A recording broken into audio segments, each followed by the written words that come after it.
Hello बच्चों, आज का जो टॉपिक डिस्कस करेंगे वो होगा force and law of motion का लेक्चर नंबर 2। आज का जो टॉपिक रहने वाला है वो रहेगा Newton first law of motion, और जिसको हम लॉ ऑफ इनर्शिया भी बोलते हैं। ठीक है, इनर्शियल फ्रेम ऑफ रेफरेंस क्या होता है, non inertial frame of reference क्या होता है, मोमेंटम क्या होता है, ये सारे टॉपिक आज कवर करेंगे। ठीक है, अगर आपने force and law of motion का फर्स्ट वीडियो नहीं देखा है, इंट्रोडक्शन वीडियो, तो लिंक डिस्क्रिप्शन में है, आप वहाँ से जाके देख सकते हो, या आप यूट्यूब पे सर्च कर सकते हो force and law of motion by मिगी क्लासेस, और एक प्यारी सी वीडियो आपको मिल जाएगी, वहाँ से आप देख सकते हो। ठीक है, आज ये सेकंड लेक्चर है तो बहुत ज़्यादा नहीं हुआ है, वो वाली वीडियो देख लो और अच्छे से अपने नोट्स बनाओ। ठीक है, तो स्टार्ट करते हैं force and loss of motion का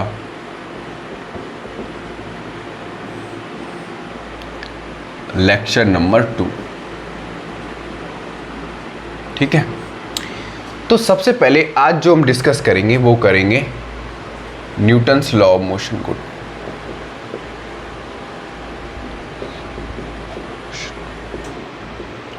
अच्छा, न्यूटन्स लॉ ऑफ मोशन को समझने से पहले या लॉ ऑफ इनर्शिया समझने से पहले सबसे पहले बात करते हैं कि न्यूटन ने क्या किया। न्यूटन ने क्या किया, प्लैनेटरी मोशन को ऑब्जर्व किया। क्या किया, ऑब्जर्व किया। ठीक, तो उन्होंने ये पाया कि जो नॉर्मली प्लैनेट्स मूव करते हैं, ठीक है, उनके बीच में फोर्स लाई करता है, ये बाद में पता चला, लेकिन वहां पर कैसा है, वैक्यूम है, मतलब नो एटमॉस्फेयर है। ठीक है, मतलब वहां पर क्या है, जीरो फ्रिक्शन। ठीक, अब नॉर्मली वहां पर जितने भी प्लैनेट्स मूव करते हैं, ठीक है, एक बॉडी दूसरी बॉडी को क्या करती है, अट्रैक्ट करती है, तो वहां पर स्पेस नहीं है। ठीक है, तो जिसकी वजह से वहां पर फ्रिक्शन क्या है, जीरो है। ठीक, तो कोई बॉडी रेस्ट में है तो वो मोशन में कब आएगी, कोई बॉडी लगातार मोशन में है तो वो रेस्ट में कब आएगी, ये सारे टॉपिक हम धीमी धीमी समझेंगे। तो सबसे पहले तुम्हें बेसिक चीज़ इतनी पता होनी चाहिए कि जो मोशन के बारे में बताया न्यूटन ने, ठीक है, वहाँ पर उन्होंने स्पेस को कंसिडरेशन किया है, ना कि सिर्फ अर्थ को, क्योंकि जहाँ पर हम लोग रहते हैं अर्थ पे, ठीक है, ये हमारी प्यारी सी अर्थ है। ठीक है, और यहाँ पे क्या है, एटमॉस्फेयर है। ठीक है, मतलब यहाँ पर क्या है, फ्रिक्शन लाई करता है ऑब्जेक्ट के बीच में, तो एक पीरियड ऑफ टाइम के बाद कोई बॉडी अगर मोशन में है भी तो वो रेस्ट में आ जाएगी। ठीक है, क्लियर हो गया, क्योंकि उस पर अपोजिट में एक फोर्स लगता है जिसको बोलते हैं फ्रिक्शनल फोर्स। ठीक है, जो बॉडी के मोशन को क्या करता है, अपोज करता है। ठीक, ये तो बेसिक सी चीज़ है, आपको पता होगी। ठीक है, आगे बढ़ते हैं। ठीक है, तो सबसे पहले न्यूटन सर ने क्या किया, प्लैनेटरी मोशन को ऑब्जर्व किया। ठीक, अब बात करते हैं यहां पर सबसे पहले कि इनर्शियल फ्रेम ऑफ रेफरेंस क्या होता है। इनर्शियल फ्रेम ऑफ रेफरेंस क्या होता है बच्चों? इनर्शियल फ्रेम ऑफ रेफरेंस वो फ्रेम ऑफ रेफरेंस होता है जिसमें नेट फोर्स कोई भी बॉडी पे जीरो होता है।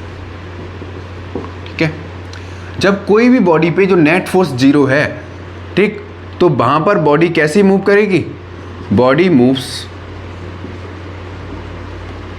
At constant velocity. ठीक है, अब ये कांस्टेंट वेलोसिटी जीरो भी हो सकती है। ठीक, मतलब net force acting on the object must be zero. अब कोई भी बॉडी पे जो नेट फोर्स है, ठीक है, मान लो इधर से चारों तरफ से बॉडी पे फोर्स लग रहा है, ठीक है, तो जाहिर सी बात है एफ नेट कितना हो गया, जीरो हो गया।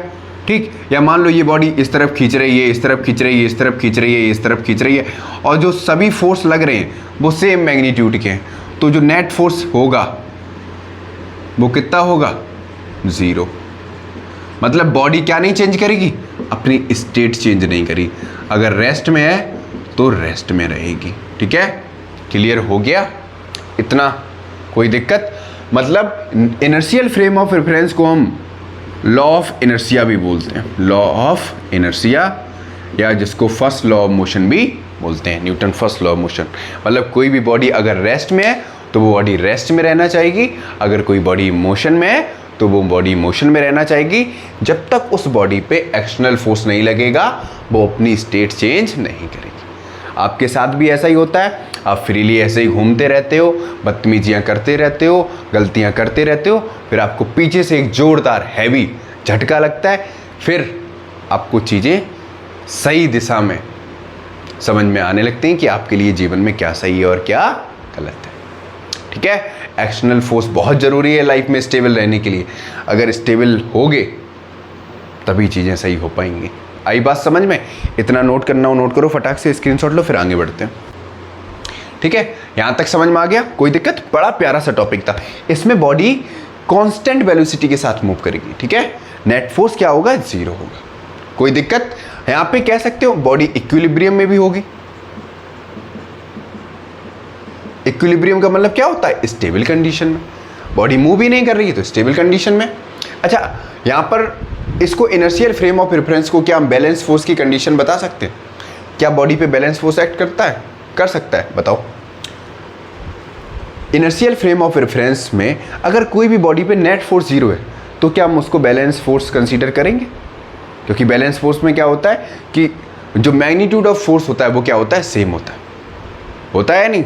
जैसे मान लो, ऐसे समझ लो, यहाँ पे एक पिलर है, ठीक है, और यहाँ पे एक पर्सन बना हुआ है, ठीक है, 3 बंदे इसको खींच रहे हैं।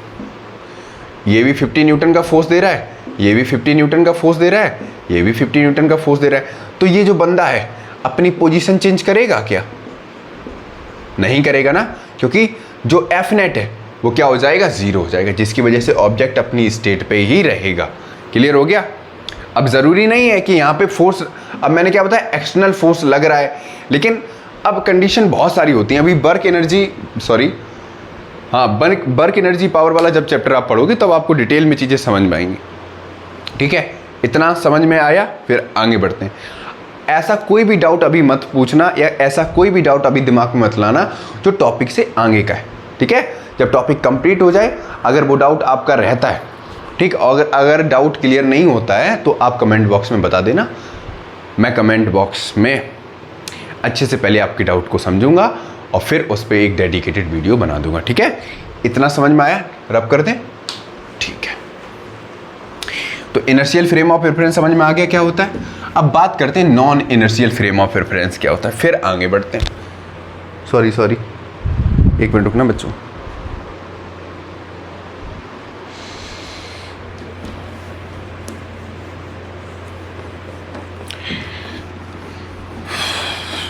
देखो, क्लास 9th के हिसाब से जितना ज़रूरी है टॉपिक आपको उतना मैं पढ़ाऊंगा। ठीक है, और लगेगा कि आपको और डिटेल में सीखना है तो और डिटेल में बताऊंगा, कोई दिक्कत नहीं है। ठीक है, आपको बस अच्छे से अपनी तैयारी करनी है। ठीक है, कॉन्सेप्ट सही से दिमाग में उतारना है। ज़रूरी नहीं कि आप 11th में जाके वो चीज़ सीखो। अगर आपको लगता है कि अभी आपकी एफिशिएंसी है ज़्यादा पढ़ने की तो आप पढ़ो, कोई दिक्कत नहीं है। ठीक है, अब बात करते हैं non inertial frame of reference की। Non inertial frame of reference, ये क्या होता है भैया? ये होता है कि बॉडी के पास हमेशा एक एक्सटर्नल फोर्स होगा। एक्सटर्नल फोर्स होगा तो बॉडी के पास क्या होगा? अनबैलेंस्ड फोर्स होगा। अब यहां पे कंडीशन देखो, जैसे मान लो ये ब्लॉक है, ठीक है, इस पे मैंने फोर्स अप्लाई किया, ठीक है। अब ब्लॉक मान लो ऐसे हॉरिजॉन्टली मूव कर रहा था, एक्स डायरेक्शन में, एक्स एक्सिस के अलोंग मूव कर रहा था, मतलब ये बॉडी क्या कर रही थी? स्ट्रेट लाइन मोशन कर रही थी, स्ट्रेट लाइन मोशन कर रही थी। इसको हम एक नाम से और जानते हैं, क्या? One dimensional motion. One dimensional motion. जब आप फिजिक्स पढ़ो ना तो बिल्कुल डूब जाओ इसमें, मज़ा आना चाहिए। ठीक, मैंने क्या किया, मैंने देखा कि कोई ऑब्जेक्ट स्ट्रेट लाइन मोशन कर रहा है, ऐसे जा रहा है, ठीक है, ऐसे हॉरिजॉन्टली एक्स एक्सिस के अलोंग, और मैंने पीछे से जाके उसमें थोड़ा और फोर्स दे दिया, ठीक है। तो जाहिर सी बात है, जिस डायरेक्शन में ऑब्जेक्ट मूव कर रहा था उसी डायरेक्शन में मैंने फोर्स दे दिया, ठीक है। मतलब जिस डायरेक्शन में फोर्स लग रहा था उसी के अलोंग ऑब्जेक्ट की क्या है? वेलोसिटी है या नहीं है? जिस डायरेक्शन में ऑब्जेक्ट मूव कर रहा था मैंने उसी डायरेक्शन में फोर्स दे दिया, तो velocity along the direction of force applied है। यहां पे लिखो, velocity is along the direction of force applied. Of force applied. ठीक, क्लियर हो गया, बहुत अच्छे। अभी velocity in the direction of force applied की बात करेंगे, जब मोमेंटम पढ़ाएंगे तब और अच्छे से समझ में आएगा। ठीक है, ठीक। अब सर यहाँ पे क्या हुआ, सर एक्सटर्नल फोर्स बताया, बॉडी के पास अनबैलेंस फोर्स हुआ। अनबैलेंस का फोर्स का मतलब क्या है यहाँ पे, कि जो बॉडी पे नेट फोर्स है वो जीरो नहीं होगा।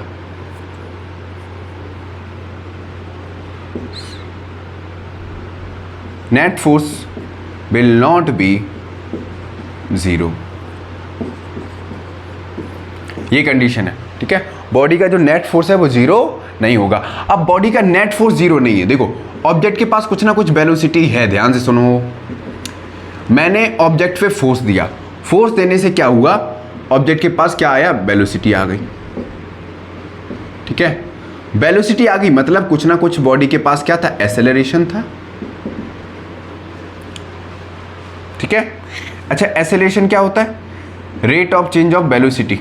ठीक है, यही तो होता है, क्लियर हो गया। मतलब बॉडी के पास जैसे ही फोर्स एक्ट करेगा, तुमने पढ़ा है Newton second law of motion, अगर थोड़ा बहुत पहले पढ़ा होगा तो तुम्हें पता है कि जब भी कोई ऑब्जेक्ट पे फोर्स एक्ट करता है तो उस बॉडी के पास एक्सेलरेशन होता है। इतनी बात भेजे में खुशी, कोई दिक्कत। Non inertial frame of reference, इसको हम ऐसे भी बोल सकते हैं F = ma।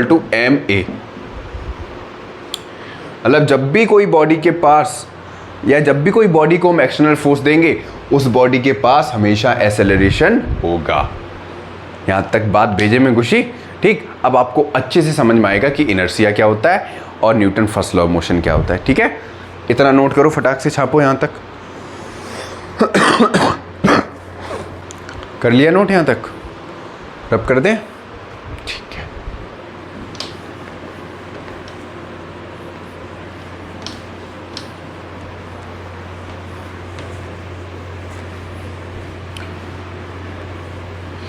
अब न्यूटन्स लॉ ऑफ मोशन में सबसे पहला जो टॉपिक है वो है न्यूटन्स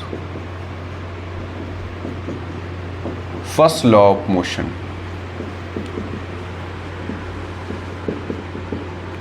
ये क्या बताता है भैया, इसको हम दूसरे नाम से और जानते हैं, लॉ ऑफ इनर्शिया।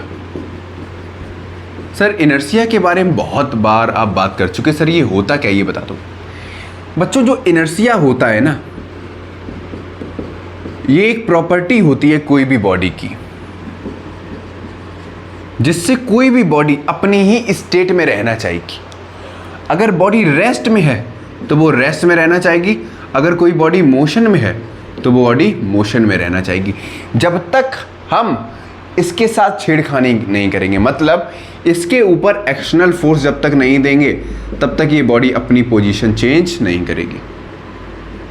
ठीक, अब जो ये इनर्शिया है ये 3 टाइप का होता है। पहला होता है इनर्शिया ऑफ रेस्ट, दूसरा होता है इनर्शिया ऑफ मोशन, और थर्ड होता है इनर्शिया ऑफ डायरेक्शन। अब तुमने कई बार अक्सर देखा होगा, जितने हैवी ऑब्जेक्ट होते हैं उनको उठाने में बहुत ज़्यादा दिक्कत होती है, और जो लाइट वेट ऑब्जेक्ट होते हैं उनको हम आसानी से उठा लेते हैं। देखो जितना हैवी ऑब्जेक्ट होगा जाहिर सी बात है उसका मास भी उतना ही ज़्यादा होगा, तो उतना ही ज़्यादा हमको क्या देना पड़ेगा, फोर्स देना पड़ेगा। जितना ज़्यादा मास होगा उसको डिस्प्लेस करने के लिए हमको उतना ही हैवी फोर्स देना पड़ेगा या नहीं देना पड़ेगा। तो जितना ज़्यादा मास उतना ही ज़्यादा फोर्स देना पड़ेगा, और तभी ऑब्जेक्ट क्या करेगा, अपनी स्टेट को चेंज करेगा। मीन्स जो इनर्शिया है वो डायरेक्टली प्रोपोर्शनल है किसके, मास के। मास बढ़ाओगे तो इनर्शिया बढ़ेगा, मतलब ऑब्जेक्ट अपनी स्टेट को चेंज नहीं करेगा। ठीक, क्लियर हो गया। जितना ज़्यादा इनर्शिया होगा उतना ही ज़्यादा मास होगा। ऑफ इनर्शिया है, इसमें हम ऐसे भी बोल सकते हैं कि जो F नेट है वो कितना होगा, 0 होगा। मतलब यहां पर एक्सेलरेशन भी क्या होगा, बॉडी के पास 0 होगा। ठीक है, कोई तकलीफ, ठीक है।